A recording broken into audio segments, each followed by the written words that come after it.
प्रिय विद्यार्थी मित्रांनो, आपलं सर्वांचं विंग्स ऑफ फिजिक्स या चॅनलमध्ये मी दीपाली कुलकर्णी देशमुख मनपूर्वक स्वागत करते. आजच्या व्हिडिओमध्ये आपण युनिट्स आणि मेजरमेंट या चॅप्टरवर नीट 2022 या प्रश्नपत्रिकेमध्ये जे प्रिव्हियस इयर क्वेश्चन्स आलेले आहेत ते आपण बघणार आहोत. एकूण 4 प्रश्न या टॉपिकवर 2022ला आले होते. तर त्यातले 3 थेरॉटिकल होते, जवळपास 4ही थेरॉटिकल होते असं म्हटल्यास काही वावगं ठरणार नाही आणि सोपे होते बघा. तर आता पहिला काय आहे तर the dimensions of m⁻⁴, l⁻⁴, t⁻⁻² and a⁻⁻² belongs to the. आता हे डायमेन्शन कशाचे आहेत? ऑप्शन दिलेले आहेत तुम्हाला.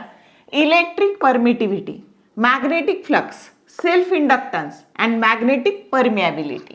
मग आता मी इथे 4चे डायमेन्शन तुम्हाला काढून दाखवले. इलेक्ट्रिक परमिटिव्हिटीचे डायमेन्शन्स असतात ε0, m⁻⁻⁴, l⁻⁻3, t⁻⁴ and a⁻². फ्लक्सचे डायमेन्शन्स असतात बघा m⁻⁴, l⁻², t⁻⁻² आणि a⁻⁻1. सेल्फ इंडक्टन्सचे डायमेन्शन्स असतात m⁻⁴, l⁻², t⁻⁻² आणि a⁻⁻². फक्त एकाचाच फरक आहे बघा, इथे l⁻² आहे आणि इथे मात्र काय आहे तर magnetic permeability m⁻⁴, l⁻⁴, t⁻⁻² आणि a⁻⁻². तर तुमचा ऑप्शन दिलेला ऑप्शन कशाशी मॅच होतोय? ह्या μ0शी, आणि μ0 ही काय असते? Magnetic permeability. म्हणून करेक्ट ऑप्शन हा काय आहे? Option D. आणि त्या निमित्ताने तुमचे हे 4ही डायमेन्शन सुद्धा काय होऊन जातील? लर्न होऊन जातील, की जे खूप महत्त्वाचे आहे. कमीत कमी ε0 आणि μ0 हे तर आलेच पाहिजेत बघा डायमेन्शन्स, ते खूप ठिकाणी आपल्याला यूज होतात. तर कळला का मग पहिला प्रश्न? आता दुसरा प्रश्न बघू आपण. Plane angle and solid angle have option A both units and dimension, B units but no dimension, C dimensions but no units आणि D no units and no dimensions. आता प्लेन अँगल फॉर्म्युला असतो arc upon radius. मग आर्कचं जे unit आहे बाळांनो तेच unit radius, म्हणजे arc ज्याच्यात मोजणार आहे ही लांबी, आर्कची लांबी. तर ह्या पद्धतीने ही आर्कची लांबी तुम्ही हा आर्क ज्याच्यात मोजणार आहे त्याच युनिटमध्ये रेडियस मोजणार आहे. म्हणजे याला तुमचं काय होऊन जाणार आहे तर 2 सारख्या क्वांटिटीचा भागाकार असल्यामुळे त्याला डायमेन्शन येणार नाही. पण हा जो अँगल आहे हा SI युनिटमध्ये कशात मोजतात? रॅडियनमध्ये मोजतात. म्हणजे प्लेन अँगलला युनिट आहे पण डायमेन्शन नाही. आणि सॉलिड अँगल dω, तर बघा 3 डायमेन्शनल अँगल आहे या पद्धतीने. तर इथे जो काही एरिया इन्क्लोज झालेला असतो त्या याने हे केलेला एरिया, आणि हा रेडियसचा स्क्वेअर, हा DA हा एरिया आणि रेडियसचा स्क्वेअर. मग एरियाचं युनिट आहे तुमचं मीटर स्क्वेअर आणि रेडियसचं युनिट सुद्धा मीटर स्क्वेअर. मीटर स्क्वेअर काय झालं? कॅन्सल झालं. आणि त्याच्यामुळे 2 सारख्या क्वांटिटीचा भागाकार जिथे जिथे येतो त्याला डायमेन्शन्स येत नाहीत. म्हणून सॉलिड अँगलला डायमेन्शन्स नाहीत पण त्याचं SI युनिट काय आहे? स्टेरेडियन. आणि म्हणून करेक्ट ऑप्शन काय आहे? त्यांना युनिट आहे, रॅडियन आणि स्टेरेडियन हे युनिट आहे पण त्याला डायमेन्शन नाहीत. करेक्ट ऑप्शन हा ऑप्शन बी आहे. आता पुढचा प्रश्न तिसरा बघा. When light propagates through a material medium the relative permittivity and relative permeability μr, the velocity of light v is given bye, आणि त्याच्यामध्ये C दिलेलं आहे तुम्हाला, velocity of light in vacuum.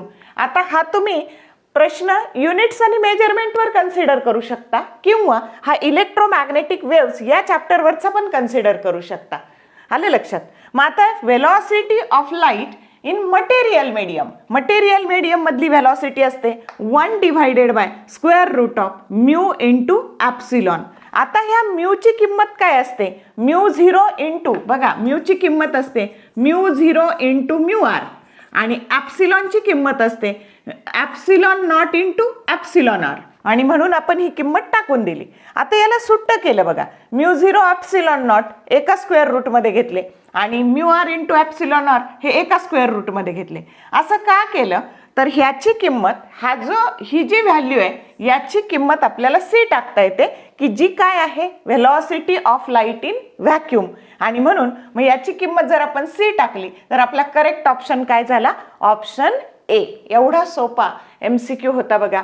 पण आपल्याला त्यावेळेस हे सगळं सुचलं पाहिजे आणि त्याच्यासाठी हे बेसिक आपलं क्लिअर असलं पाहिजे. आता अजून एक MCQ आहे तो आपण बघूयात.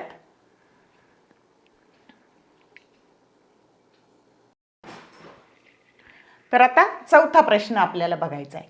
काय बघा, match list first and list second. आता लिस्ट फर्स्ट काय दिली? Gravitational constant, gravitational potential energy, gravitational potential आणि ग्रॅव्हिटेशनल इंटेन्सिटी आणि त्याचे लिस्ट सेकंडमध्ये त्याचे डायमेन्शन दिलेले आहेत बघा. मग आता बघा, आणि हे करेक्ट ऑप्शन तुम्हाला ABCD choose the correct option असं म्हटलेलं आहे. थोडक्यात आपल्याला जोड्या जुळवायच्यात. मग आता बघा, तर जोड्या जुळवायच्यात आपल्याला, तर आपण काय करायचं? तर नेहमी ग्रॅव्हिटेशनल कॉन्स्टंटचे डायमेन्शन पाठच असले पाहिजेत आपले. मग m⁻⁻1 l⁻3 t⁻². मग ह्या 4 ऑप्शनमध्ये पहिलं आपल्याला मिळालं एचा ऑप्शन काय आहे? सेकंड ऑप्शन आहे. मग आता याच्यात सेकंड ऑप्शन कुणाकुणाचा आहे? तर ह्या 3चा आहे. म्हणजे पहिला पर्याय आपोआप काय झाला? कॅन्सल झाला. मग काय घ्यायचं? Gravitational potential energy. आता सोपं लक्षात ठेवा की जसे फोर्सचे डायमेन्शन कायम लक्षात ठेवायचे. m⁻⁻1 l⁻1 t⁻². आणि इथं एनर्जीचे घेताना energy, work, kinetic energy, potential energy m⁻⁻1 l⁻2 t⁻². एवढाच फरक करायचा. मग एनर्जीचे डायमेन्शन सोपे आहेत आपले. काय? m⁻⁻1 l⁻2 t⁻². म्हणजे ऑप्शन चौथा, बीचा ऑप्शन काय आहे? चौथा. मग आता बीचा ऑप्शन चौथा कोणत्या याच्यात आहे? ह्या 2 मध्ये. म्हणजे हा ऑप्शन सुद्धा आपोआप काय झाला? कॅन्सल झाला. मग आता पुढच्याकडे जायचं. या पद्धतीने ह्या 4 मधला ऑप्शन सिलेक्ट करताना अशी ट्रिक वापरायची. आता ग्रॅव्हिटेशनल पोटेन्शियलचे डायमेन्शन्स असतात l⁻2 t⁻². मग l⁻2 आणि t⁻² म्हणजे सीचं काय आहे? 1. आणि सीचं 1 कशात आहे? तर सी मध्ये आहे फक्त. आले लक्षात? म्हणजे करेक्ट ऑप्शन हा तुमचा कोणता ऑप्शन येणार? या 4 मधला सी ऑप्शन येणार आहे. आणि आपोआपच राहिले पण तर ग्रॅव्हिटेशनल इंटेन्सिटी की जिचे डायमेन्शन आहे l⁻1 t⁻². तर या पद्धतीने हा जो चार्ट आहे बाळांनो, CBSEचं 11वीचं NCERTचं जे पुस्तक आहे 200 ग्रॅव्हिटेशन चॅप्टरवर 200 पानावर हा तुम्हाला चार्ट असा दिलेला आहे. आलं लक्षात? तो 4 मार्काला आलेला आहे. तर हे सगळे 4 प्रश्न नीट 2022ला युनिट्स आणि मेजरमेंट या चॅप्टरवर आलेले होते.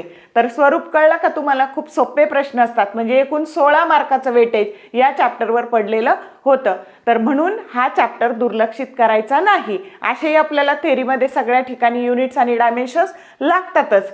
प्रत्येकाचं SI युनिट लागतंच. म्हणजे हा चॅप्टर खूप महत्त्वाचा आहे. आणि CBSEच्या पुस्तकात जे काही 94 क्वांटिटीचे डायमेन्शन बॅक साईडला दिलेले आहेत ते सगळे लर्न करा. त्याचा तुम्हाला निश्चितच काय होईल? फायदा होईल.